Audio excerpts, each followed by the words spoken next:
এখন নৌকায় উঠলেই শৈশবের সেই দিনগুলিতে ফিরে যাই। বয়সের দিক থেকে তো আর শৈশবে যাওয়া সম্ভব না, কিন্তু বাঁধন ছেঁড়া মন এখনো সুযোগ পেলেই শৈশবে ফিরে যায়।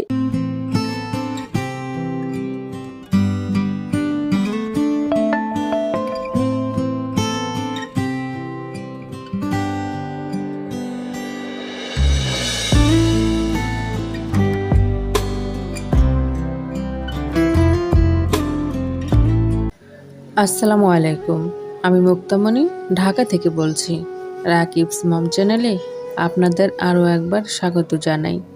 কাছে এবং দূরে, দেশ এবং দেশের বাইরে যে যেখান থেকে আমার আজকের ভিডিওটি দেখছেন, আশা করছি আল্লাহর রহমতে সকলেই ভালো আছেন।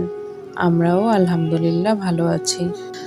আজকের ভিডিওটি আমি সকাল 6টা থেকে শুরু করেছি। গত রাতে প্রচুর পরিমাণে বৃষ্টি হয়েছে, বারান্দায় প্রচুর পরিমাণে পানি জমে আছে।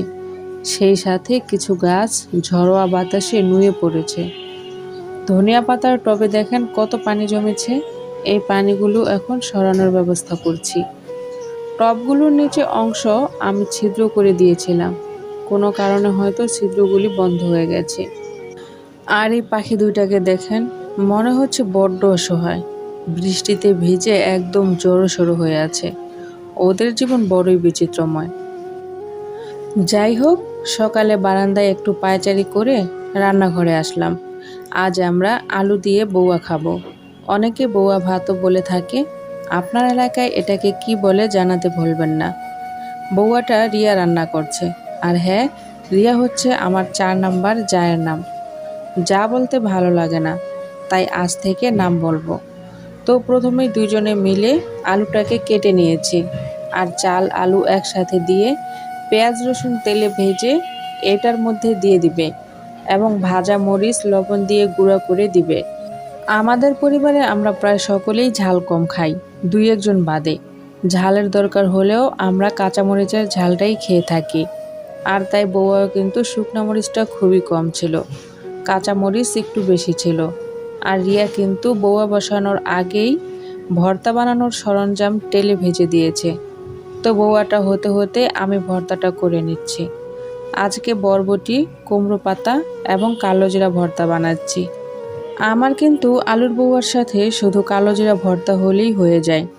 বরবটি আর কুমড়ো পাতা ভর্তা বানানো শেষ, এখন কালো জিরা ভর্তা বানিয়ে নিচ্ছে। পরিবারের সকলেই কিন্তু এখনও ঘুমোচ্ছে। সবাই ঘুমাক আর আমরা এই সুযোগে সকালের নাস্তা কমপ্লিট করে ফেলি। এমনিতেও আমাদের সব সময়ই খুব সকালই রান্নাবান্না শেষ হয়ে যায়। কখনোই সকালের নাস্তার জন্য কাউকেই দেরি করতে হয় না। কেন আমরা এত সকাল রান্না শেষ করি সে ব্যাপারে অন্য কোনো ভিডিওতে আলোচনা করব। কথা বলতে বলতে ভর্তা বানানো শেষ, আর ওইদিকে আলুর বৌয়াটাও হয়ে গিয়েছে। ভর্তা বানানোর পর পাটায় মেখে খেতে আমরা জায়েরা খুবই পছন্দ করি। আমাদের মতো পাটায় মেখে খেতে কারা কারা পছন্দ করেন কমেন্ট করে জানাতে ভুলবেন না। তাই আগে কিছুটা বৌয়া পাটায় মেখে খেয়ে নিলাম। সকালের নাস্তা শেষ করে একটু বাইরে বের হয়েছিলাম আমার বোনের সাথে।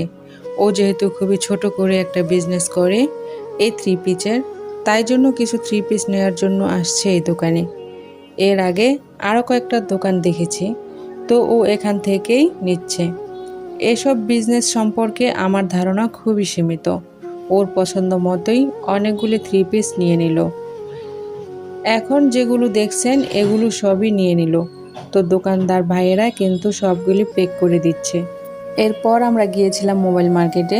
আমার বোন একটা এয়ারপডস নেক ব্যান্ড নেবে এবং আমি একটা ট্রিপড নেব, তাই জন্য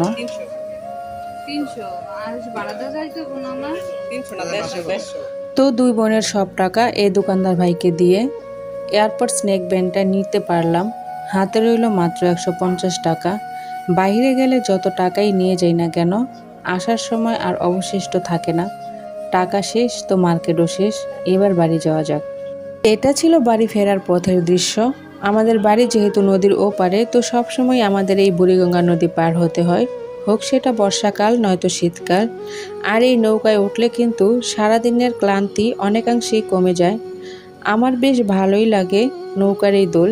তাই সব সময় আমি নৌকার এই জার্নিটাকে এনজয় করি। এখন যেহেতু বর্ষাকাল তাই পানি ছিল একদম পরিষ্কার।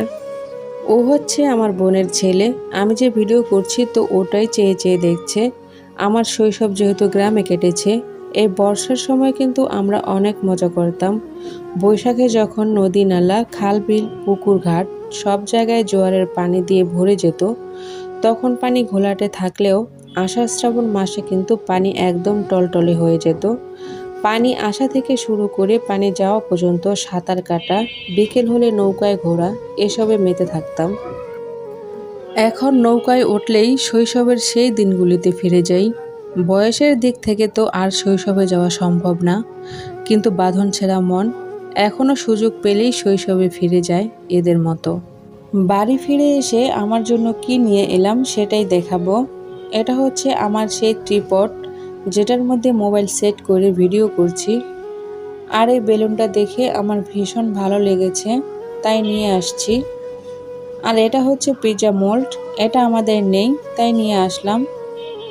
এরপর একটা স্প্যাচুলা, একটা তেল ব্রাশ, এই দুইটাই আমাদের আছে, তবে অনেক দিন যাবৎ ব্যবহার করছি তাই এনে রাখলাম। তাছাড়া স্প্যাচুলাটা কাঠের হাতল দেখে ভালো লাগলো, দেখে এটা ব্যবহার করে কেমন লাগে। এখন যেটা বের করছি এটা একটা হিজাব, গোল্ডেন কালারের হিজাব, সব থ্রি পিসের সাথেই পরা যায় তাই আনা। এরপর আমার জন্য 2 সেট থ্রি পিস নিয়েছি। আমি খুব বেশি কাজ করা থ্রি পিস পরতে পারি না, তাই সুতির মধ্যেই এনেছি। আর এই সুতি থ্রি পিস পরে যত আরাম তা আর কোনো কিছুতেই পাই না। এই ড্রেসের নিচের অংশে ডলারের হালকা কাজ ছিল, সাথে ওড়নার 2 সাইডে সুতার কাজ ছিল। আর এইটার বুকে খুবই হালকা কাজ ছিল। ওড়নাটা ছিল খুবই বড় আর কাপড়টা ছিল খুবই সফট। এখন যেটা দেখছেন এটা হচ্ছে বিছানার চাদর। এখানে 4 গজ কাপড় নিয়েছি, নিজের পছন্দ মতো বালিশের কভার তৈরি করে নেব বলে। চলে এলাম বিকেলে আলু কুলচা বানাবো বলে, তাই প্রথমে আলু সিদ্ধ করে ছিলে গ্রেটারে গ্রেট করে নিচ্ছি, যাতে আলুতে কোনো রকম শক্ত অংশ না থাকে। রিয়া আগে থেকেই ইস্ট দিয়ে ময়দা মেখে রেখেছিল, আর এইটাকেই ছোট ছোট ডো করে সেট করে রেখে দিচ্ছে।